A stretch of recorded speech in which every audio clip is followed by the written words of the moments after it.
แป้งนะเนาะแป้งไฟให้เฮ็ดซะเด้อเนาะห้อยบ่เนาะจะห้อยเนี่ยโดยน้องเล็กกับห้องน้องก็ฮะห้องน้องมาบ้านในหมวดเหล่านี้ว่าซั่นบอกน้องนะโดยบอกน้องมาหามาบ่มาถ้าเราซั่นโอ้น้องนะห้องน้องมาวันน้องกันล้มเป็นทัพเพชรโดยโอ้ได้แหละแต่นางลีพี่น้องเอ้ยคือโดพวกมาเอาของยุงกินให้ไม่เท่าเพชรกับว่าไม่เท่าเพชรหักมักบอกให้มานอนพุ่นบ่ต้องมานอนกับตัวเองบ้านหาตัวเองไปเอาของกินให้กินแม่สำบ่ให้นอนอย่างเดียวอดเอาหน่อยอดเอาสู้ๆจะไปซั่นแล้วบอกพวกบอกอายเด้ออายเป็นห่วงอายอันน้องสิไปแปลงโทรศัพท์เด้อน้องไปซื้อเครื่องเด้ออายบ่ไปนำน้องได้บ่ว่าซี่เด้อพอเฮามีพวกแล้ว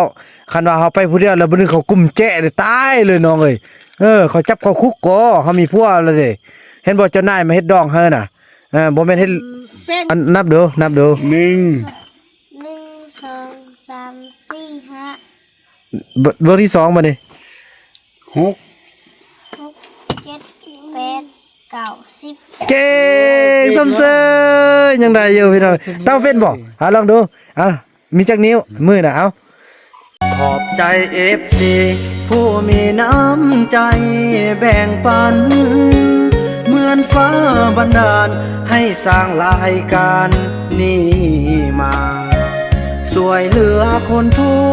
กข์คนจนหรือคนด้อยกว่าด้วยแห่งศรัทธาบุญนำพาได้มาร่วมทาง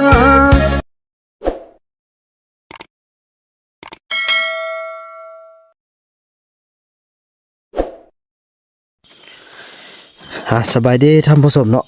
พาบรรยากาศในยามค่ำคืนพี่น้องเอ้ยเธอว่าเมตาแพทย์เฮาก็ท่านน้องเคยเพิ่นแป้งนะเนาะแป้งไฟให้เฮ็ดซะเด้อเนาะห้อยบ่เนาะจะห้อยเนี่ยโดยน้องเล็กกับห้องน้องก็ห้องน้องมาบ้านในหมวดเหล่านี้ว่าซั่น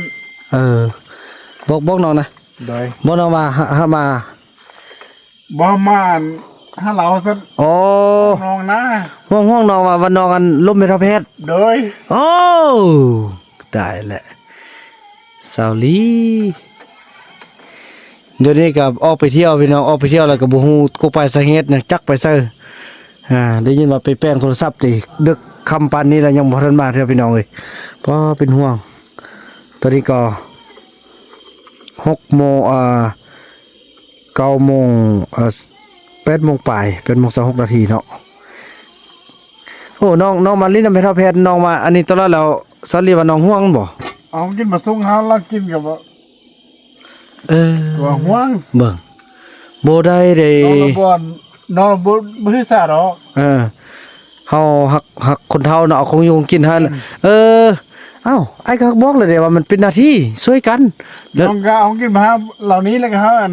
นอนแน่นะแล้วว่าน้องนี่ห่วงว่าน้องนี่มักอันอีแพทย์นี้แม่นโอ้สัตว์พี่บ้าเนาะจ้าตัวพี่น้องเอ้ยสัตว์นั่นเสาหลีนี่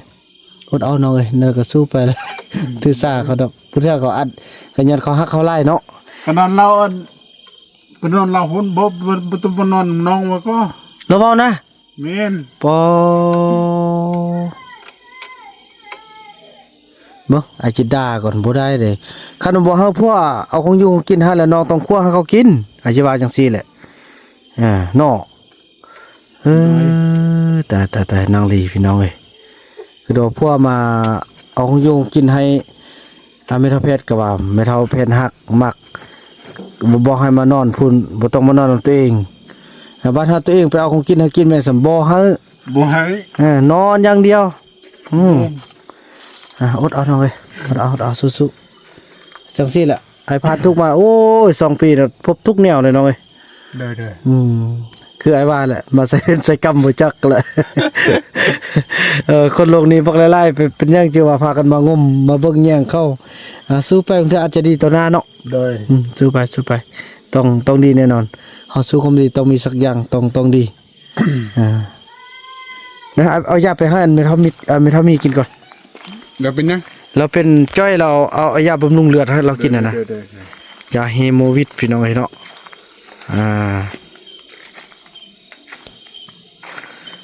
ยาให้เมทัลมีกินก่อนแล้วก็รอทานจุนั้นบ่มาปานนี้พี่น้องเอ้ยเนาะ ตายละเอายาก่อนพี่น้องพอเอายาไว้อยู่รถน้องไปยังเนาะน้องไปยัง แต่ลิ้นมาลิ้นสินะ ตามมาดินอยู่เพื่อก็เงาเมียไปเที่ยวป่าเนาะพี่น้องเอ้ยยาฮีโมวิดโดยลูกอันนั้นลูกเอายาให้แม่เท่ามีกินโอ้ยบุญรอดแม่นี่เที่ยวป่าเนาะบ่ได้เรื่อง บ่ดีแบบแม่นะพี่เฮ็ดป้านลงเนาะ หนัวก็ต้นหัวงอกเลย ก็แค่ได้ยังติดในจุดนี้อย่าพากันไปป่าเด้ออันอีหรือต้นบุญรอดเด้อยืนอีพ่อนี่กินยาอันนี้น่ะ อย่ามีล น้ำกินก็บ่มีเนาะมาไป เดี๋ยวเอาอีกคนเอา มาไปซอกเน่ ำพ่อ ได้เอาเคย นี่ไปบ้านล่ะ นี่ไปบ้านเหรอ ไปหุ่นเนี่ยไปสติ๊ก โอ้เนาะ เอากับคน ไปทิมลูกทิมเตาเนาะเงินก็ได้ลูกมาตึ้มหั่นน่ะเนาะ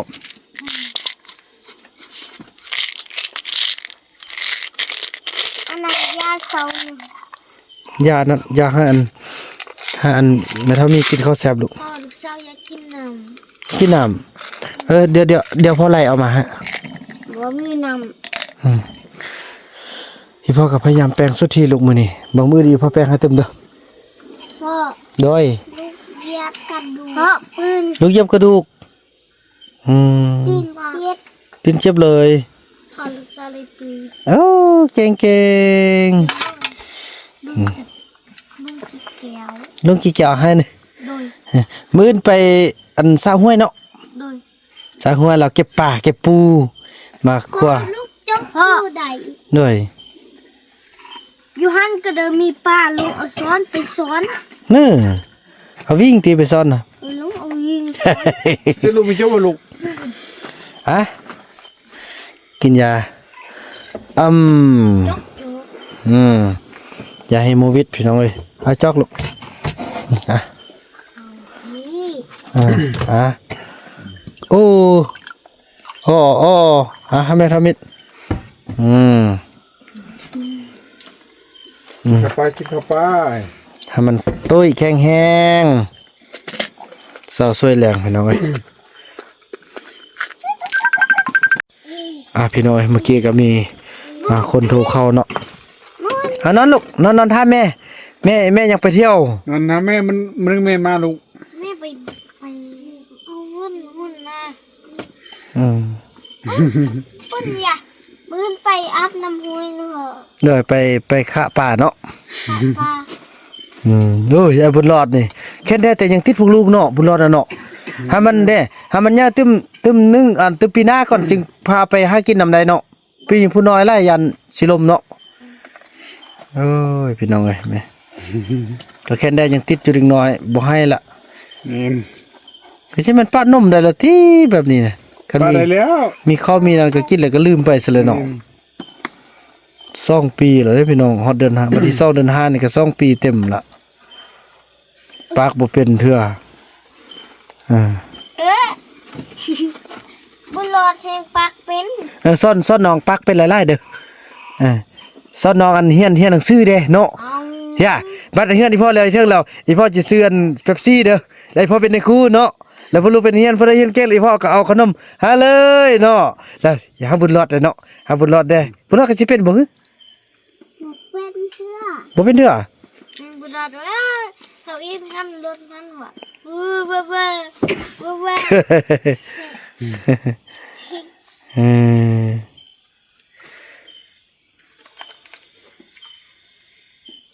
โอ้ยลินนี่พี่น้องเอ้ย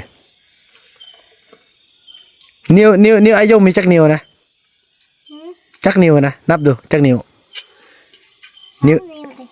เอานับดู 1 1 2 3 4 5 เบอร์ที่สองมาดิ 6 6 7 8 9 10เก่งสมเสยยังได้อยู่พี่น้องเต้าเป็นบ่ลองดูมีจักนิ้วมือน่ะเอาลองนับดูลูกนับดูเต้าเป็นบ่ เจ้าบ่เป็นตี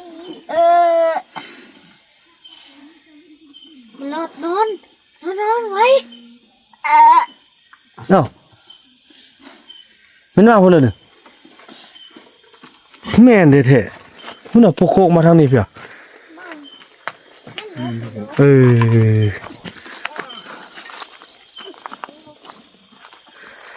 เว้ยมาแล้วเดี๋ยวจะมาตอนแนะนำเด้มากอย่างนี้เนาะโอ้ไข่มุกดำมังนมนี่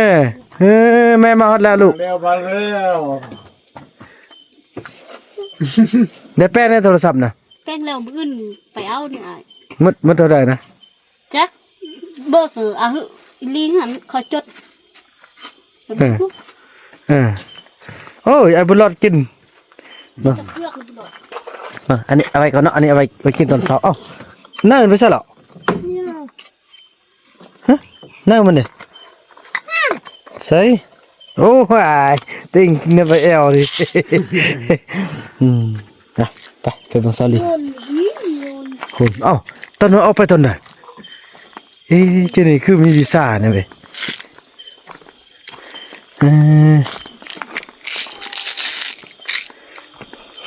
ห้อมมันห้อมเส้นนึงคิ้วเส้นนึงอันพักอันนั้นเนาะพักหักนะโอ้สมแจ้โอ้จังได้ อะไรเจ้าได้ไอ้ บ่ได้จังได้ ไปแป้งโทรศัพท์ มีเงินเนี่ย มื้ออื่นก่อนไอ้ แล้วเรามีเงินเท่าไหร่ไอ้เบิ่งดูแปลกๆกะแปลงใดบ่เบิ่งดู บ่ได้เหือ เบิ่งเงินนะมีเท่าใดฮอด จัก10ไอ้ ปัดโธเห็นบ่เขาจดเราจะเอาเงินซะไปให้เขาน่ะเอาโอ้บ่รับประกันหานพิซซานุโมบายจำนวน1รุ่น Oppo ก็บ่ได้ไอ้ สีดำราคาปอโท380,000แล้วน้องมีเงินบ่เดี๋ยวนี้เบิ่งเอาเราเบิ่งดู380,000วันที่22เดือน3เขาแป้งดีๆนี่บ่ต้องลิ้น โอ้พี่น้อง380,000เบิ่งดูมีเงินติก็สมารักมีก็เนาะเอา100,000สมพ่อก็จึงไป200,000โอ้พอแล้วเนาะ300,000มีฮอดบ่เลยบาท บ่บ่ดา โอ้มีฮอดไปเลยบาทพี่น้องเอ้ย แล้วเขาบอกว่าแป้งออกดีๆบ่ต้องลิ้นเด็ดน้อยบ่ต้องลิ้นไปเอาที่เช้ามื้ออื่น เงินนี่ครบแล้วเนาะ ดีแล้วเด้อไอ้จะบอกเด้อเอาไปให้เขา1นี้2 3แล้วก็80,000มึงมา50 5 6 7ตื่มบ่10,000มีบ่ถ้าบ่มีแล้วก็เอาตัวนี้เอาเข้าสิทอนเด้อ เลย จะ โอ้เรือซับ เรืออันนั้นเอาไปซื้อเด้อ เลย พอแล้วแน่น้องว่าสิอันนี้ไอ้บุญนำบอกไอ้บุญนำบอกเอาตัวนี้ไปเฮ้อสิเด้อ เลย เบิ่งพี่น้องเอ้ย380,000 เฮ้ยเนียดบ่100 บาทพี่น้องเอ้ย น้องไปเอาอันคางัดมันตีใกล้หูแน่ เขาเอาหูได้เบอร์ขาดทุกโทรศัพท์หัน เขานั่นเขาใส่นี่ ลงบ้านพี่กายนี่โอ้แม่นวะอันเมียนเอาไปซื้ออันนี้ไปใช้โทรศัพท์1 2 3 5 6 7 เย็นก่อน 8 9เอา เย็นก่อนมื้อนึงลูกจิจับเงียไปหมดนี่มันมีหันซื้อแม่นแท้เด้เอาอันนี้เฉพาะโทรศัพท์เนี่ยไว้บนนึงเอาไว้อันนี้โทรศัพท์เท่านี้แล้วค่อยทอนบ่เลยบาทนี่เอาไว้เป็นคนท่งเด้อ เลย นะ ให้เป็นคนทง นี่พี่น้องเอ้ยโอ้รุ่นนี้ไปรุ่นไปดำมือดำเมลมือค่ำเลยราคา380,000อันนี้ไว้ฮะมือเราไปใส่เข้าเด้อแล้วเอาตัวนี้เราเขาสิทอดมาตึม10,000เด้อ เลย แล้วบอกลูกบัดนี้บ่ต้องพากันไปลิ้นมานี่น่ะโอ้เขาก็ซ่าซ่าแค่ดอกง่วงบ่ งงเลย เพราะว่าในตับเราเว้าแล้วแม่นเขาเอาเงินให้ค่าเขาลงมันกลางปีกายแล้วเขาบ่ให้แล้วปีนี้เขาไปทวงเขาให้นั่น แม่น ผู้ใดซื้อหยังอันเอาเงินไปให้น่ะ เลยกันนี่ เอ กัน อ นี่นี่ สังคี เลย ไอ้สังคีผู้เจ้าของสวนมันนั่นนี่ปีกายอึดนี่ว่า5 เดือนแล้วเดือนก่อนนิดนึง เรียนแนวนะ แม่นเลยเนาะ ก็เขาก็คือว่าเนาะก็สร้างไปว่าเข้าเนาะ เด้อ ย่าเธอหน้านี่สิไปซั่นแล้วบอกพัวบอกอายเด้ออายเป็นห่วงอายอันน้องสิไปแปลงโทรศัพท์เด้อน้องไปซื้อเครื่องเด้ออายบ่ไปนำน้องได้บ่ว่าซี่เด้อพอเฮามีพัวแล้วคันว่าเฮาไปผู้เดียวแล้วบ่นึงเขากุมแจ้เลยตายเลยน้องเอ้ยเขาจับเข้าคุกก็เฮามีพัวแล้วเด้เห็นบ่เจ้านายมาเฮ็ดดองเฮาน่ะบ่แม่นเฮ็ด แป้งดีๆเขาเอา เขาเชื่อหันเขาเอาเบอร์หันเขาเชื่อบ่ต้องลิ้น ลูกก็บ่ต้องลิ้นเด้อลูกเด้อบัดนี้เด้อยันโพสต์เห็นบ่โพสต์ มันเกิดก็ โพสต์แม่บ่มีโทรศัพท์ลิ้นตอนนี้เลยแม่ก็จะให้มันดึงไปลิ้นมันดึงไปลิ้ ไอ้ น แม่จ้าพวกจะแม่จ้าพวกเจ้าบ่อยากขอกินโหเคยกินจังนะ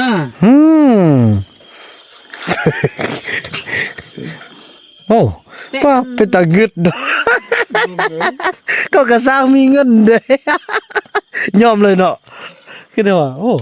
ก็กระสร้างเอาตัวรถพอเข้าเด้ ดีใจนำเข้าซะนะเนาะเขาสร้างเฮ็ดสร้างไปก็ได้แม่แน่เนาะคันไปต้นเว้นเขาบ่อยู่พร ไปแต่เว้นเขาบ่อยู่ พอจวนนั่นเขาไปช่วยไปส่วนเด้แล้วมันไปมาค้ำไปเฮ็ดแล้วก็ไปถามมาค้ำหมอบัดนี้โอ้ก็หักยุทธวิธีดีเนาะนึงแต่แบบเสี่ยงเนาะบัดนี้ไปแล้วเอาพ่อไปนํเด้อเอาพ่อไปนํพ่อไปไปเบิ่งน้ำโอ้ ไอ้บ้านทุ่งทองนี่เขาว่าบ่เคยเห็น บ่เคยเห็นเขาอยากเห็น นี่ บัดนี้น้องไปน้องก็เอาเพิ่นไปนํเด้อ มื้ออื่นไป บ่ไปเอานั่นน่ะเอาโทรศัพท์น่ะ ชักมื้ออื่นไป เขาจะเห็นอะไรวะ โอ้ บ่เคยเห็น โอ้ เขาว่าบ่เคยเห็นมันน่ะตุ้งเขาว่าบ่เคยเห็น บ่เคยเห็นนั่น บ้านนี้เขาเว้าหมดที่หื้น เพราะไอ้ไลฟ์สดมันอันใดเขาเห็นนะฮู้หมดเขาแล้วเขายังเห็นบัดนี้พวกน้องนั่งขนาดพวกน้องน่ะไปทางใดก็มีแต่คนฮู้หมดว่างานแต่งเซาหลีผู้ใดก็อยากมาเขาว่าเสียเจ้ามีค่าเวียกคือว่าแล้วพี่น้องเมื่อก่อนเขาคิดว่าเฮาสิบ่เฮ็ดแท้นะแล้วบัดสุดท้ายเฮาเฮ็ดแท้มาแล้วก็ผู้ใดก็บ่ต่างหยังกับคนสิตายแหละพี่น้องเอ้ย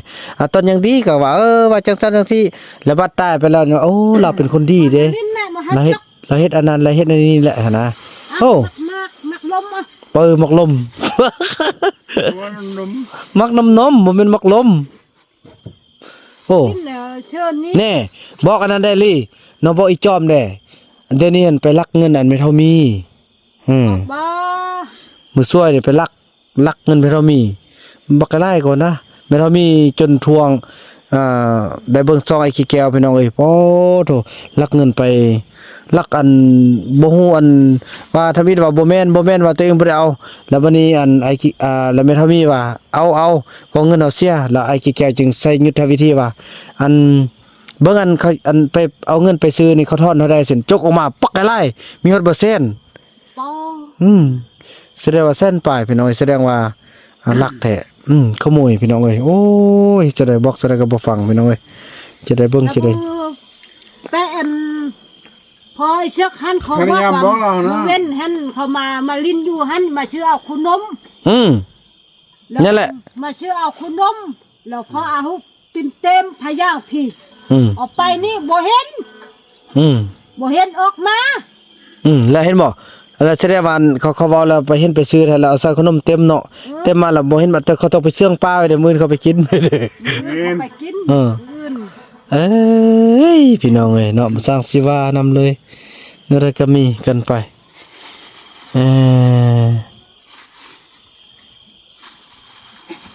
อดทนถึงจะน้อยก็ได้เงินยังละห้องน้ำก็เริ่มสร้างก็สิสำเร็จละ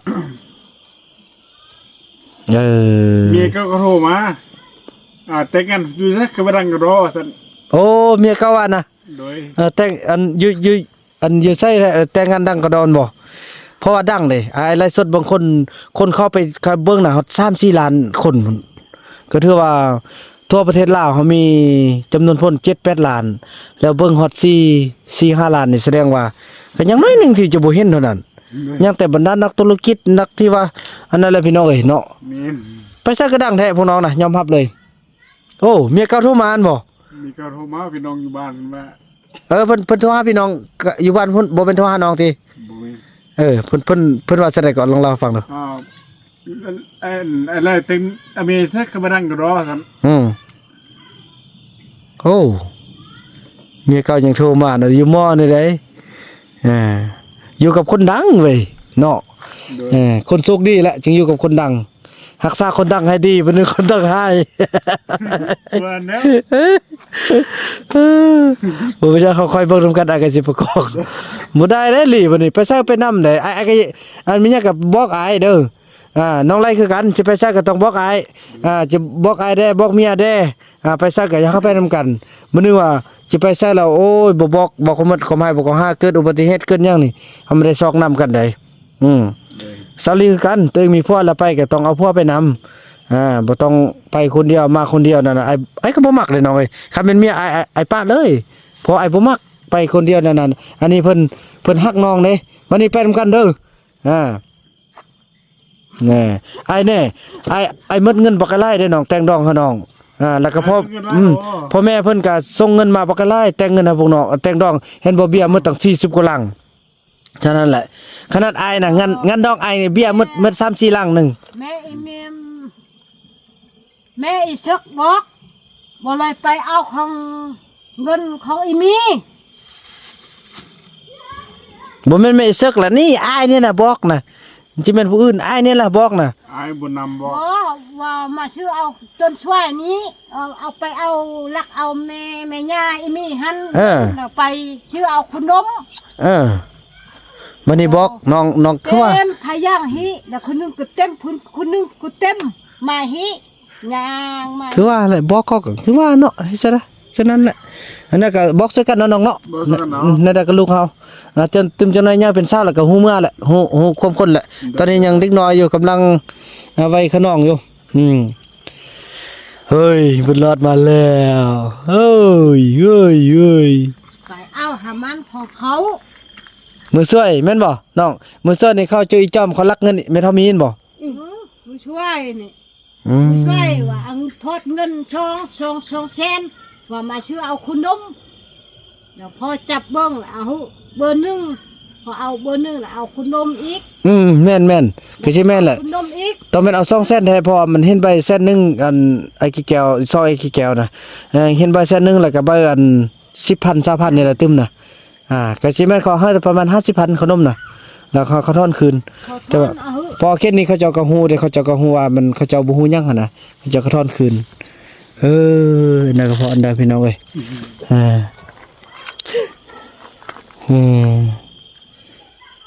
คือแม่ก็บ่ได้ไปเอาตีจอมหันครูพ่อบักคำน้อยครูลูกสาว ได้คือกันเด้อ มันแน่คือกันเดี๋ยวคือพ่อไอ้คิงหันไว้เครื่องไปสิเดมดไว้ทองเงินไปสิเฮียมดไว้มองก็ไปสิเดมดไว้ควานไปสิเดมดไว้พระไปสิเดมดนี่แล้วพ่อไอ้คิงกับแม่อุมิตขอเคล็ด โอ้ ยังลูกเช้าคือเก้าเขาเอาคือเก้า ว่าเรื่องคำน้อยขี้รักแล้วบัดนี้ขโมยนะแล้วบัดนี้ ไปลักเอาลันเตะลาช่วงหันหักเขากูว่ามาหักเขาบ่เฮ็ดเขาว่าจนชาติ แม่นแล้ว แล้วเพิ่นว่าพ่อก็ยังรักแล้วบัดนี้ลูกมากก็ยังรักคือเก่านะก็ ลักคือเก้ายังลูกเช้าหันที่จอมหันอันเดียว ขี้รักเนาะ พ่อคู่ลูก ยังก็ได้ คือพ่อคือลูก โอ้เมียเก่าโทรหาพี่น้องว่าเอาเมียอยู่ไสนี่คือว่าดังกระดอนบ่โอ้ไปจบคนดังอะเนาะซาลีน่ะของดังเว้ย เออพี่น้องเอ้ย เดี๋ยวว่าhọได้ฟัง